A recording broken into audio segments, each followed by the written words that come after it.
Friends, welcome back our YouTube channel. ಇವತ್ತು ನಾವು mushroom gravy ಮಾಡೋಣ. Super tasty mushroom gravy. ಇದನ್ನು ಮಾಡೋದಕ್ಕೆ ಕಾಯಿ ತುರಿ, ಟೊಮೊಟೊ, ಕೊತ್ತಂಬರಿ ಅಷ್ಟೇ ಯೂಸ್ ಮಾಡಿರೋದು. ಮಿಕ್ಸಿಗೆ ಹಾಕಿ ರುಬ್ಕೊಬೇಕು. ಇದನ್ನು ಮಿಕ್ಸಿಗೆ ಹಾಕಿ ಸಣ್ಣಗೆ ರುಬ್ಕೊತೀನಿ. ಇದನ್ನು ನೋಡಿ, ಮಶ್ರೂಮ್ನ ತೊಳೆದು ಇಟ್ಕೊಂಡಿದ್ದೀನಿ. ಒಂದು 2 ನಿಮಿಷ ನೀರಲ್ಲಿ ಉಪ್ಪಾಕಿ ನೆನೆಸಿ ಈ ಥರ ತೊಳೆದಿಟ್ಕೊಂಡು ಈ ಥರ ಹೋಲಿರೋ ಪಾತ್ರೆಗೆ ಹಾಕ್ಕೊಬೇಕು. ಏಕೆಂದರೆ ಇದು ನೀರು ಬೇಗ ಅಬ್ಸರ್ವ್ ಮಾಡುತ್ತೆ. ನೀರು ಜಾಸ್ತಿ ಹೀರ್ಕೊಳ್ಳೋದ್ರಿಂದ ಇದು ಟೇಸ್ಟ್ ಇರಲ್ಲ ಫ್ರೈ ಮಾಡುವಾಗ. ಅದಕ್ಕೆ ನೀರು ಸೋರುವಂಥ ಪಾತ್ರೆಗೆ ಹಾಕ್ಕೊಂಡು ಇಟ್ಕೊಂಡಿದ್ದೀನಿ. ನಂತರ ಪಾತ್ರೆಗೆ ಎಣ್ಣೆ ಹಾಕಿ, ಸಾಸಿವೆ ಹಾಕಿ, ಮಶ್ರೂಮ್ ಹಾಕಿ ಒಂದು 5 ನಿಮಿಷ ಫ್ರೈ ಮಾಡ್ಕೊತೀನಿ. ಇದರಲ್ಲಾದರೂ ನೀರು ಇರುತ್ತೆ. ಆದರೂ ನಾವು ಮಾಡುವಾಗ ಸ್ವಲ್ಪ ನೀರು ಕಮ್ಮಿ ಹಾಕ್ಕೋಬೇಕು. ಮತ್ತು ಫ್ರೈ ಮಾಡುವಾಗಲೂ ಅಷ್ಟೇ ನೀರು ಹೋಗೋ ಥರ ಫ್ರೈ ಮಾಡ್ಕೊಬೇಕು. ಚೆನ್ನಾಗಿ ಒಂದು 5 ನಿಮಿಷ 10 ನಿಮಿಷ ಫ್ರೈ ಮಾಡ್ಕೊಬೇಕು. ಆವಾಗ ಟೇಸ್ಟ್ ಇರುತ್ತೆ. ಇಲ್ಲಾಂದರೆ ಇದು ನೀರು ಹೀರ್ಕೊಂಡಿರೋದೆಲ್ಲ ಹಾಗೆ ಇದ್ದರೆ ಟೇಸ್ಟ್ ಇರಲ್ಲ. ಅದು ಸಿಕ್ಕುವಾಗ ಬಾಯಿಗೆ ತಿನ್ನುವಾಗ ನೀರಾಗೇ ಇರುತ್ತೆ. ಅದು ಉಪ್ಪು ಖಾರ ಎಲ್ಲ ಹಿಡಿಬೇಕು ಅಂದರೆ ನೀರು ಚೆನ್ನಾಗಿ ಹೋಗಬೇಕು. ಆ ಥರ ಫ್ರೈ ಮಾಡಬೇಕು.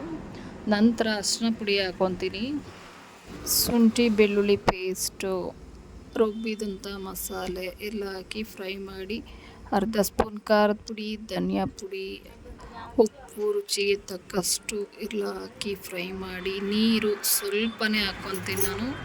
ತುಂಬ ನೀರಾದರೆ ಗ್ರೇವಿ ಚೆನ್ನಾಗಿರಲ್ಲ. ಇದನ್ನು ಚೆನ್ನಾಗಿ ಫ್ರೈ ಮಾಡಿ ಒಂದು 5 ನಿಮಿಷ ಕುದಿಸ್ತೀನಿ. ಕುದಿಸೋದಾದಮೇಲೆ ಗ್ರೇವಿ ರೆಡಿ ಆಗುತ್ತೆ. ಚಪಾತಿಗೆ, ರೈಸಿಗೆ, ಮುದ್ದೆಗೂ ಚೆನ್ನಾಗಿರುತ್ತೆ. ಸೂಪರಾಗಿರುತ್ತೆ. ಟೇಸ್ಟ್ ಮಾತ್ರ ಅಲ್ಟಿಮೇಟು. ಟೇಸ್ಟ್ ಮಾಡಿ, ನೀವು ಮಾಡಿ, ಕಮೆಂಟ್ ಮಾಡಿ ಹೇಗಿತ್ತು ಅಂತ. ಇವಾಗಂತೂ ಚಳಿಗಾಲ, ಮಸಾಲೆದು ಈ ಥರ ಗ್ರೇವಿ ಮಾಡ್ಕೊಂಡು ತಿನ್ನೋದ್ರಿಂದ ಸೂಪರಾಗಿರುತ್ತೆ. ಇವಾಗ ಏನು ತಿಂದರೂ ಜೀರ್ಣ ಆಗುತ್ತೆ. ಇವಾಗ ವೆದರ್ ಆ ಥರ ಇದೆ. ತುಂಬ ಚೆನ್ನಾಗಿರುತ್ತೆ, ಟೇಸ್ಟಾಗಿರುತ್ತೆ. ಆದರೆ ಮಾಡಿಕೊಂಡು ಪ್ರೀತಿಯಿಂದ ಮಾಡಿ ತಿನ್ನೋದಿದೆಯಲ್ಲ, ಅದು ಮುಖ್ಯ. ಮನೆಯಲ್ಲೇ ಮಾಡಿ. ಆದಷ್ಟು ಹೋಟೆಲಲ್ಲೆಲ್ಲ ಜಾಸ್ತಿ ತಿನ್ನೋಕ್ಕೆ ಹೋಗಬೇಡಿ. ನಾನು ಆದಷ್ಟು ಮನೆಯಲ್ಲೇ ಮಾಡ್ತೀನಿ. ಏನೇ ಇದ್ದರೂ ನಾನೇ ಮಾಡಿದ ಅಡುಗೆ ಮಾಡಿ ತಿನ್ನೋದು ನನಗೆ ತುಂಬ ಇಷ್ಟ. ಅದಕ್ಕೆ ನಿಮಗೂ ಹೇಳ್ತಾ ಇದ್ದೀನಿ, ನೀವು ಮಾಡಿ, ಟ್ರೈ ಮಾಡಿ,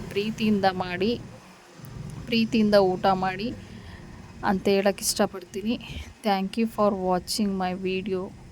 ಮತ್ತೆ ಸಿಗೋಣ ನೆಕ್ಸ್ಟ್ ವಿಡಿಯೋದಲ್ಲಿ, ಮತ್ತೆ ಒಂದು ರೆಸಿಪಿನಲ್ಲಿ. ನೆಕ್ಸ್ಟು ನಿಮಗೆ ಯಾವ ಥರ ರೆಸಿಪಿ ಮಾಡಬೇಕು ಅಂತ ಕಮೆಂಟಲ್ಲಿ ತಿಳಿಸಿ.